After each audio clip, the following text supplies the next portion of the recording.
Hello കൂട്ടുകാരെ, ഞങ്ങളുടെ കുഞ്ഞു കാന്താരി കൃഷി കണ്ട കുഞ്ഞു കാന്താരി നല്ല നല്ല പ്രഷറിന് അത് ഉപയോഗിക്കും. പ്രഷർ കൂടാതിരിക്കാൻ വേണ്ടി. ഇത് മുരടിപ്പ് രോഗം വരും. അപ്പം കഞ്ഞിവെള്ളം നേർപ്പിച്ചൊഴിച്ചാൽ മതി. അല്ലെങ്കിൽ ചാരമുള്ളവർക്ക് ചാരം കൂട്ടി കലർത്തി നേർപ്പിച്ച് ഒഴിച്ചാൽ മതി.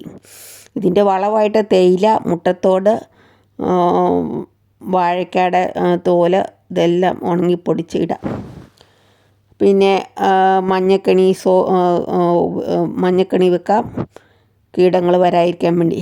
സോപ്പിലതിന് ഏറ്റവും നല്ലതാണ്. സ്പ്രേ ചെയ്താൽ മതി, നേർപ്പിച്ച് സ്പ്രേ ചെയ്താൽ മതി. ഇത് പിടിച്ച് കിട്ടിയ ഒരു 5 വർഷം 3-4 വർഷമൊക്കെ ഉണ്ട്. ഇതിൻ്റെ മണ്ടയും ഒടിച്ച് നടുകയും ചെയ്യാം. പിഷാമിനോ ഇല്ലേ നമ്മളുണ്ടാക്കുന്നത്, പിഷാമിനോ ആസിഡ് അല്ല, പിഷു കൊണ്ട് ഉണ്ടാക്കുന്നത്. മത്തിയൊക്കെ വെള്ളത്തിലിട്ട് നമ്മൾ കുറേ നാൾ വെച്ചിട്ട് ശർക്കരയും കൂട്ടി വെച്ചിട്ട് പിഷാമിനോ ഉണ്ടാക്കും. ഓർക്കാതെ പറഞ്ഞാൽ പിഷാമിനോ ആസിഡ് എന്ന് കേട്ടോ. പിഷാമിനോ അത് നല്ല സ്പ്രേ ചെയ്യാൻ 2.5 മില്ലി 1 ലിറ്റർ വെള്ളത്തിൽ കലക്കി സ്പ്രേ ചെയ്താൽ നല്ലതാണ്.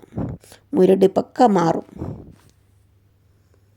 കണ്ട കാന്താരി, ഈ കാന്താരി വെച്ച് ഞങ്ങളില്ലേ പഴുത്ത കാന്താരി ഒന്നും കളയില്ല.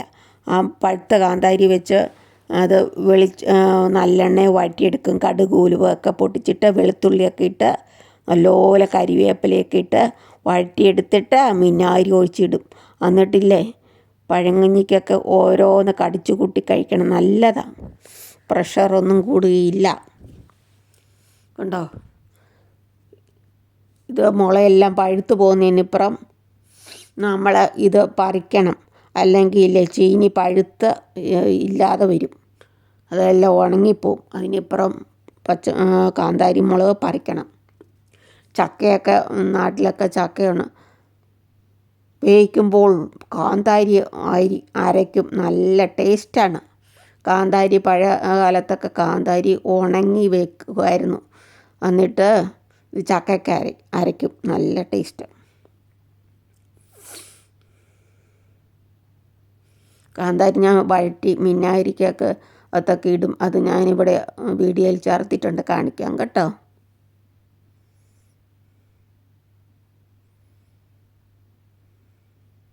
ഞാനിവിടെ മോര് പുളിപ്പിച്ചിട്ട് കഞ്ഞിവെള്ളം ഒഴിച്ച് പുളിപ്പിച്ചിട്ട് നേർപ്പിച്ച് ഒഴിക്കും. ചായപ്പൊടിയൊക്കെ ഇട്ട് കൊടുക്കും. ഒരു വളം ഇല്ലെങ്കിലും കാന്താരി നിറയെ ഉണ്ടാകും. പിന്നെ നമ്മൾ വീട്ടിലുള്ളതിലൊന്നും കളയണ്ടാണല്ലോ. അപ്പോൾ അതുകൂടെ ഇതിൻ്റെ ചുവട്ടിൽ ഒഴിച്ച് കൊടുത്തെങ്കിൽ നല്ലപോലെ തിങ്ങി നിറഞ്ഞ് കായ്ക്കും. നല്ല വെയിലുണ്ട്, നല്ലപോലെ കായ്ക്കും കാന്താരി. മാർക്കറ്റിൽ ചില സീസണിൽ നല്ല വിലയാണ്. ഓണം ഒക്കെ ആകുമ്പോൾ നല്ല വിലയാണ് ഇതിന്. പരിപ്പുവടയൊക്കെ ഉണ്ടാക്കുമ്പോൾ പഴയ കാലത്ത് കാന്താരി ചേർത്താണ് ഉണ്ടാക്കുന്നത്. അപ്പം ടേസ്റ്റ് കൂടുമായിരുന്നു. ഇതാണ് കുഞ്ഞു കാന്താരി. കായ്ക്കാതിരുന്നാൽ ഒരു ടിപ്പ് ഞാൻ പറഞ്ഞു തരാം. അത് ഇലയെല്ലാം പറിച്ച് തളിരിലയെല്ലാം പറിച്ച് തോരൻ വെക്കാൻ നല്ലതാണ്, പ്രഷർ കൂടാതിരിക്കാൻ വേണ്ടി. എന്നിട്ട് അപ്പോൾ ഒത്തിരി നിറയെ മുളക് കായ്ക്കും. മണ്ട ഞുള്ളിക്കളയുകയും ചെയ്യാം.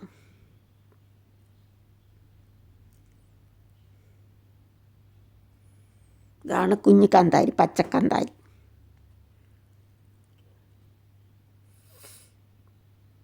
ഈ കുഞ്ഞു കാന്താരിയാണ് പ്രഷറിന് ഏറ്റവും നല്ലത്. ഇതുകൊണ്ടോ പഴുത്ത കാന്താരിയെല്ലാം ഞാൻ നല്ലെണ്ണയിൽ വഴറ്റിയെടുക്കും, വെളുത്തുള്ളിയൊക്കെ ഇട്ട്. ഒന്നും കളയില്ല. പഴങ്കഞ്ഞിക്ക് ഓരോന്ന് കടിച്ചു കൂട്ടുകയാണ് നല്ല പഴങ്കഞ്ഞി കുടിക്കുമ്പോൾ.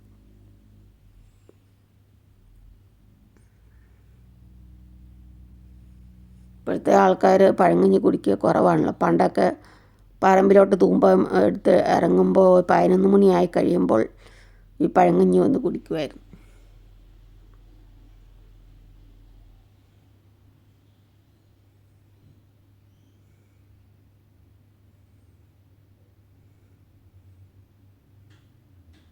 നല്ല എരിവുള്ളതാണ്. അതുകൊണ്ട് 2, 3 ഒക്കെ അരച്ചാൽ മതി കറിക്കൊക്കെ. കാന്താരിക്ക നല്ല എരിവാണ്. ഞങ്ങളിവിടെ ഇല കറി വെക്കും, കാന്താരിയുടെ ഇല കറി വെക്കും. പഴുത്തൊന്നും കളയല്ല, എല്ലാം ഉപ്പ് വിനാഗിരി ഒഴിച്ചിട്ട് വെക്കും, വെണ്ണ വഴറ്റിയിട്ട്.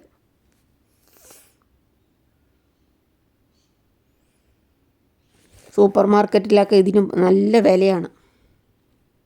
ചില സമയത്ത് 200 രൂപ 500 രൂപ ഒക്കെ വരും കിലോയ്ക്ക്.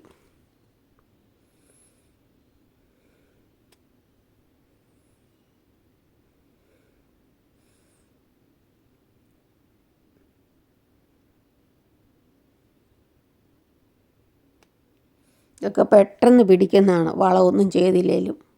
നല്ല സൂര്യപ്രകാശം ഉണ്ടെങ്കിൽ നല്ലപോലെ നിറയെ കായ്ക്കും. തണലും ഇത് പിടിക്കും, അപ്പം പൊങ്ങിപ്പോകുമെന്ന് മാത്രമേ ഉള്ളൂ. അപ്പം കായ്ഫലവും തീരെ കുറവായിരിക്കും തണലത്താണെങ്കിൽ, വല്ല മരത്തിൻ്റെ ചുവട്ടിലൊക്കെ ആണെങ്കിൽ. ഇടവിളയായിട്ട് ഇത് കൃഷി ചെയ്യാം.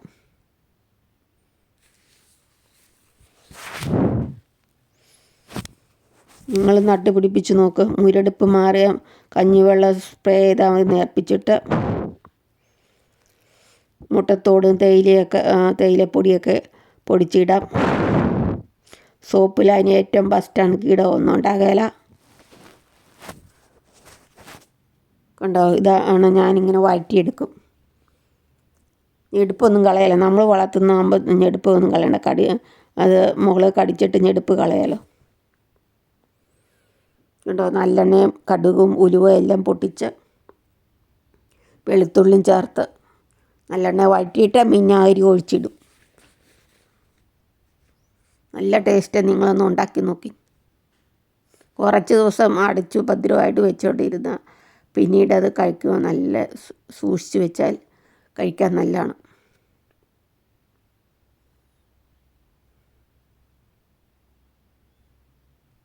കണ്ടോ, തൈ കണ്ടോ. ഇനി സോപ്പിലതിന് സ്പ്രേ ചെയ്താൽ മതി. അപ്പോഴേക്ക് കുരുടിപ്പെല്ലാം മാറും. ഇതെവിടെയാണ്? ഓസ്ട്രേലിയയിൽ ഞങ്ങൾ നട്ടു വളർത്തിയതാണേ. കേരളത്തിൽ ഇത് കൂടെ എനിക്ക് വെള്ളയൊക്കെ ഉണ്ട്, വെള്ള പല കളറുണ്ട്. ഇവിടെ പച്ചമുളകും കാന്താരിയൊക്കെ ഉള്ളൂ ഓസ്ട്രേലിയയിൽ. ഞാൻ കേരളത്തിൽ ഇതൊക്കെ കൃഷി ചെയ്യുന്നുണ്ട്. ഇവിടെ വന്നിട്ടും എന്തെങ്കിലും കൃഷി ചെയ്യണമെന്ന് എൻ്റെ ആഗ്രഹം. അതുകൊണ്ട് കാന്താരി കിട്ടിയപ്പോൾ അത് ചെയ്തു.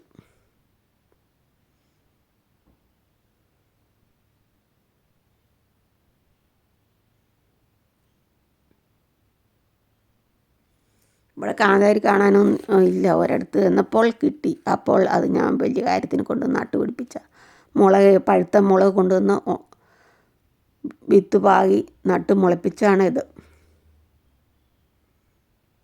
ഇത് പച്ചമുളക്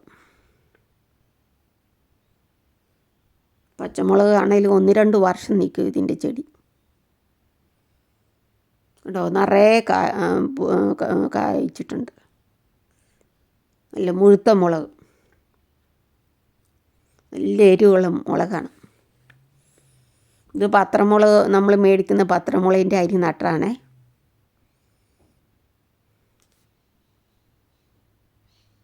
ഒരു കേട് പോലില്ല. കണ്ടോ,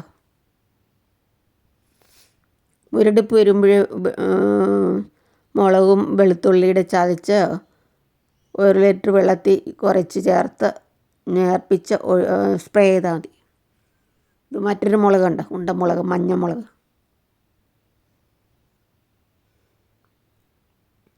കണ്ടോ, കാന്താരി, കുഞ്ഞ് കാന്താരി. സൂക്ഷിച്ച് നോക്കിയാലേ കാണുള്ളൂ. ചെറുതായതുകൊണ്ടേ നല്ല പച്ച ഇലയല്ലേ. സബ്സ്ക്രൈബ് ചെയ്യാത്ത കൂട്ടുകാരെല്ലാം സബ്സ്ക്രൈബ് ചെയ്ത് സപ്പോർട്ട് ചെയ്യണേ.